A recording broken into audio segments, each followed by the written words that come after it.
चाहे वो national conference हो, कांग्रेस हो, बीजेपी हो, पीडीपी हो,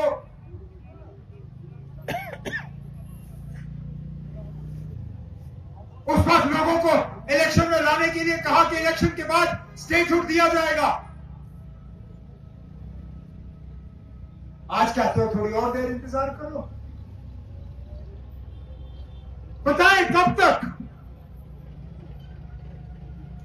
हमें कहा जाता है कि सही मौके पे, एट द अप्रोप्रिएट टाइम, जब वक्त सही होगा, ठीक है ना, मैं इंतजार करूंगा। मुझे सिर्फ इतना बताइए कि सही वक्त को तोलने का तरीका क्या है, मुझे बताएं। किस तराजू में हम ये तोले कि स्टेटहुड का सही वक्त आ गया है, बताइए, ताकि मुझे पता चले हमें क्या हालात तैयार करने होंगे, मैं भी जानूं। वजीर आला के तौर मुझे पता होना चाहिए ना कि ये रखा गया है गोल मुकाम। इस मुकाम पे पहुंचने के बाद जम्मू कश्मीर को रियासत का दर्जा मिलेगा, ताकि कम से कम हमें पता चले ना। ये एक टारगेट है, जिसमें डिप्टी सीएम साहब ने इस पुल के लिए एक टारगेट तय किया। अफसरों को कहा कि हमें 15 अक्टूबर तक ये पुल चाहिए। 15 अक्टूबर तक पुल बन गया। इसी तरह स्टेटहुड के मामले में खुदा ना जो लोग हमें कहते हैं कि सही वक्त पे आपको मिलेगा, मुझे सिर्फ इतना ही बताए वो कि सही वक्त कब होगा, कैसे होगा, हमें कैसे पता चलेगा, ताकि हम सही वक्त तक पहुंचे और जम्मू कश्मीर को हम इस दलदल से निकालें जहां बिना पता चले सरकारी मुलाजिमों को बिना उनसे पूछे नौकरियों से निकाला जाता है, जहां बिना पता चले किसी एक शख्स के इशारे पे यहां लोगों के बिजनेसों पे ताले लगाए जाते हैं, उनको घर से बेदखल करने की कोशिश की जाती है।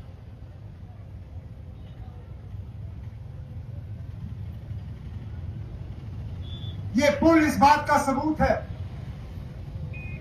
कि हमने जो वादे लोगों के साथ किए हैं जम्मू कश्मीर की बेहतरी के लिए, यहां के नौजवानों की बेहतरी के लिए, तरक्की और खुशहाली के लिए और अपनी इज्जत और वकार की बहाली के लिए इंशाअल्लाह हम उन वादों पर कायम हैं।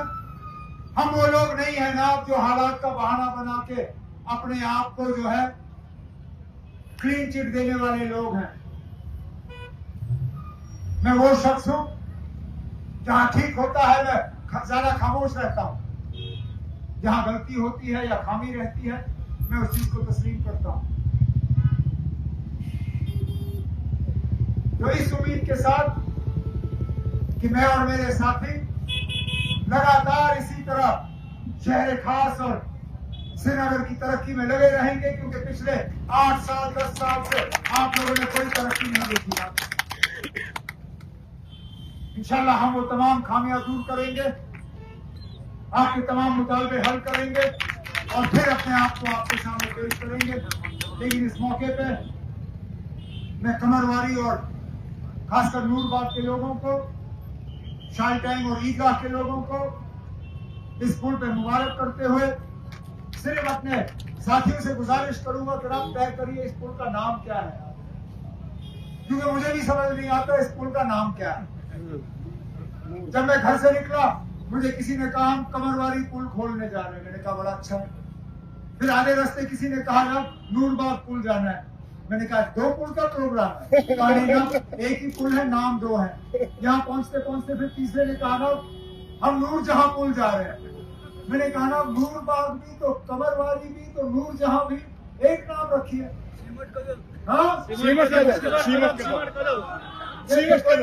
डिप्टी सीएम साहब आप लोगों से मशवरा करके एक ही नाम करके इस पुल को लोगों के हवाले करें। लेकिन इस मौके पर मैं आप सबको मुबारक करते हुए अल्लाह का करना देखो,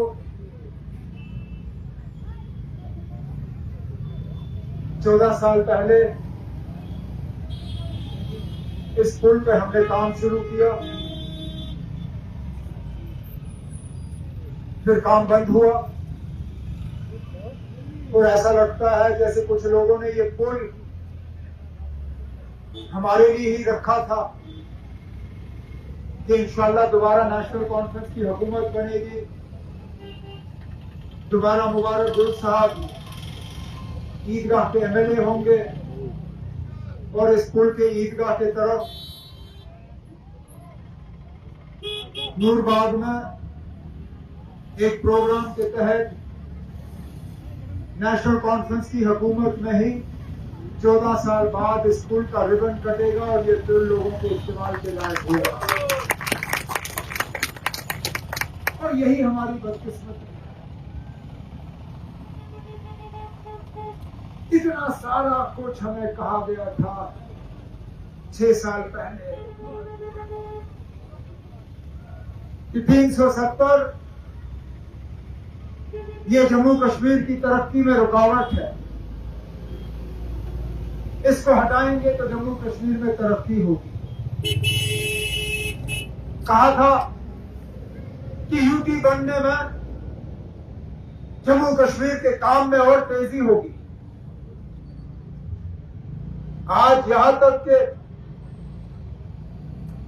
एक जिम्मेदार शख्स ने मुझे सलाह दी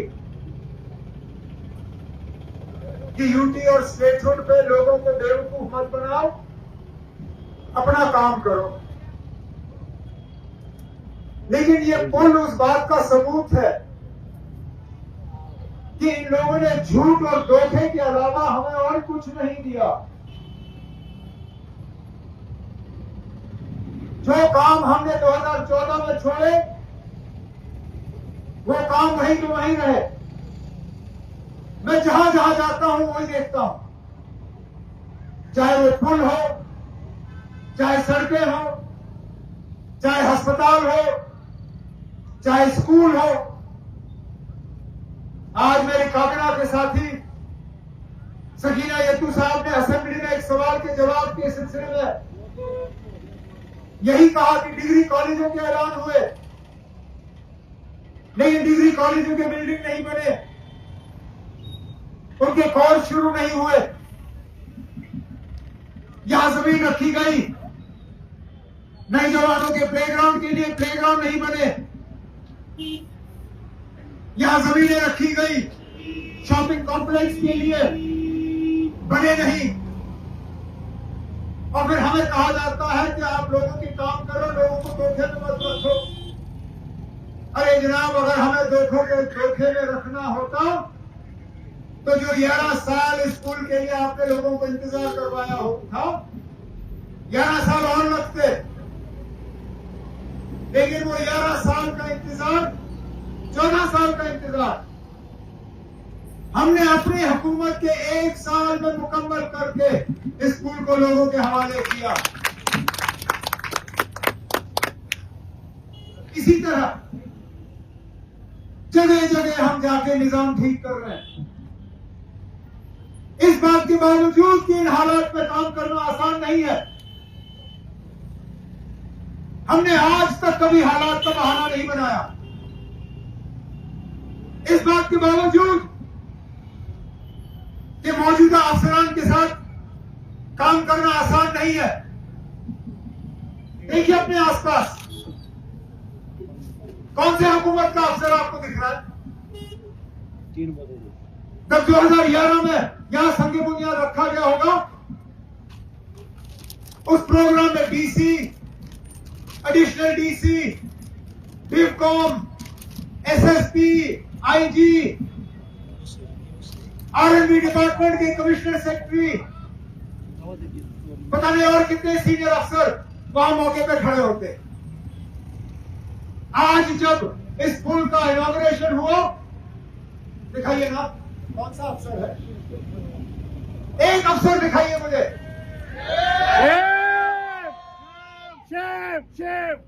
हमें कहा जाता है कि काम करो, बहाने मत बनाओ। हम बहाने नहीं बनाते ना। इन मुश्किलात के बावजूद जो आप हमारे रास्ते में डालते हो, हम अपने काम को अंजाम दे रहे हैं। इस बात के बावजूद कि बार बार हमारे रास्ते में रुकावटें पेश की जाती है, JKS का अफसर जो मेहनती हो, जो काम करने वाला हो, जो इलेक्टेड गवर्नमेंट के साथ चलने के लिए तैयार हो, उनको उठा के लद्दाख भेजा जाता है। अरे राम, 6 साल हो गए अब लद्दाख के यूटी बने हुए, क्या आज भी कश्मीर का अफसर जाके वहां काम करेगा? लद्दाख के लोग आज कहते हैं कि बेरोजगारी है। लद्दाख के लोग, उनको रोजगार नहीं मिलता। क्या 6 साल में आप उनके अफसर तैयार नहीं कर सके? क्या 6 साल में आप उनके टीचर तैयार नहीं कर सके? क्या 6 साल में आप उनके इंजीनियर तैयार नहीं कर सके? कितने अफसरों के मैं नाम लूं जो बिना हमारी इजाजत के हम उनको डिपार्टमेंट में लगाते हैं, सुबह जब उनसे काम लेने जाते हैं, पता है कहां गया ना, उसको उठा के लद्दाख भेज दिया गया। शेम।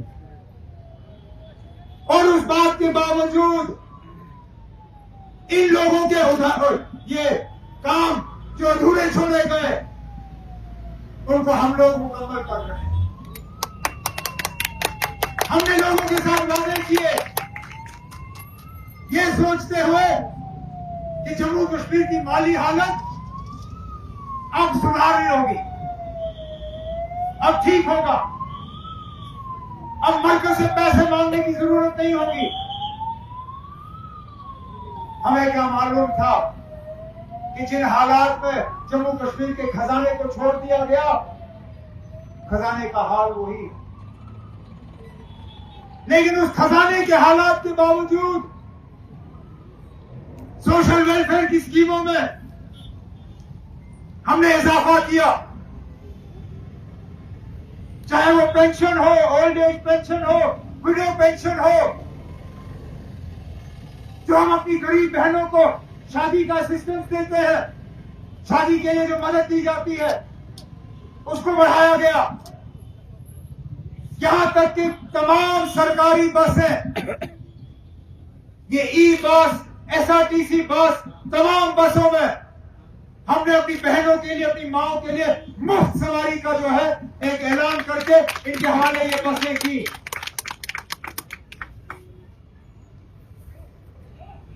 बिजली के निजाम को बेहतर, पिछले साल सर्दियों में कोशिश रही कि मौसम के बावजूद बिजली के सप्लाई में कटौती कम हो, कट कम रहे। और सबसे बड़ी बात, जो लोग हमसे कहते हैं कि बहाने मत बनाओ, काम करो, मैं आपसे पूछता हूं, क्या किया आपने श्रीनगर शहर को सैलाब से बचाने के लिए? क्या किया? इस साल अल्लाह ने अगर बचाया नहीं होता, अगर 2 दिन और बारिश होती, 2014 जैसे हालात दोबारा होते। कहां गए वो पैसे जो हमारे फ्लड रिलीफ के लिए आए थे, जो झेलम के ड्रेजिंग के लिए आए थे, जो फ्लड चैनल को खोदने के लिए आए थे, जो गुलर में और पानी आए उसके लिए आया था? वर्ल्ड बैंक का प्रोजेक्ट, कहां गए वो पैसे? अरे नाब, 2014 में तो कम से कम 6 दिन बारिश पड़ी, 7वें दिन हम फटे। इस साल तो 2 दिन बारिश हुई, तीसरे दिन बंद फटने शुरू हो गए। तीसरे दिन लोगों ने फ्लाईओवर पर अपनी गाड़ियां लगानी शुरू की। यहां ऊपर झेलम के किनारे जो मकान है, मकानों के अंदर पानी घुसना शुरू हो गया था। अरे ना, मशवरा देना बहुत आसान है, पहले ये बताएं ना हुआ क्या हमारे साथ?